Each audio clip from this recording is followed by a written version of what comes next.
Assalamualaikum warahmatullahi wabarakatuh.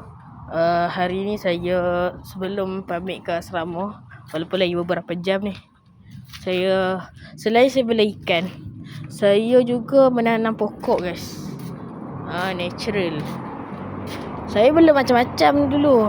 Sekarang pun taklah banyak, tapi boleh lah. Saya bela ikan, tanam pokok, dan juga dengan kucing pun saya bela. Jadi saya akan tak siram. Sihat-sihat lah. Kenapa saya suka bela pokok ni? Sebab pokok ni dia lasak. Tak siram banyak hari pun dia boleh tahan. Tapi selagi kita boleh siram, kita siram lah. Ni in case kalau tak ada air, tempat kemarau macam tu lah. Ni pun saya agak takut juga nak doktor, sebab itu ada kemunculan ular tersenduk guys. Agak bahaya lah benda-benda tu. Jadi di tempat yang tak menentu ni, saya nak berpesan di cuaca yang tak menentu ni, kadang hujan, kadang tiba-tiba matahari, tiba kemarau, ke hujan sejuk tiba. Saya nak berpesan supaya berhati-hati guys. Berhati-hati ni cuaca ni, pasal cuaca ni ialah cuaca haiwan pelik-pelik keluar. Kan pelik, dia bahaya. Ini saya pesan merujuk kepada ular lah guys. Sebenarnya yang keluar ni bukan ular tedung. Bukan ular sawah, ular tedung.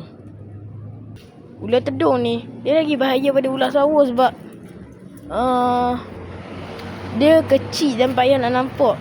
Dan bisa dia tu lagi bahaya. Ular sawah pun tak kurang. Allah beri kelebihan kat dia sebab dia besar dan dia boleh membelit. Gigi dia pun tajam. Gigi dia macam ni tau. Gigi dia macam ke belakang macam ni. Jadi kalau kita tarik tangan kita, dia akan mengoyakkan kita punya kulit tu lah. Sebab kita tarik ke arah berlawanan dengan gigi dia. Sangat berbahaya juga. Ular tedung lagi bahaya sebab dia selalulah sawah memang takkan muncul sangat lah macam ni. In case kalau rare sangat je lah. Tapi memang ni tempat-tempat ular tedung ni guys. Ni bila saya balik pada sekolah ni, memang saya akan buang-buang benda tak berguna ni. Bukan tak berguna, dia sebab pasal ni pokok-pokok mati lah ni.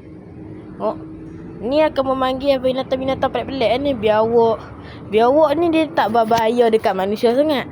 Bolehlah bahaya kalau tiba-tiba in case dia gigit, memang sangat-sangat bahaya juga. Sebab dia ada bisa juga.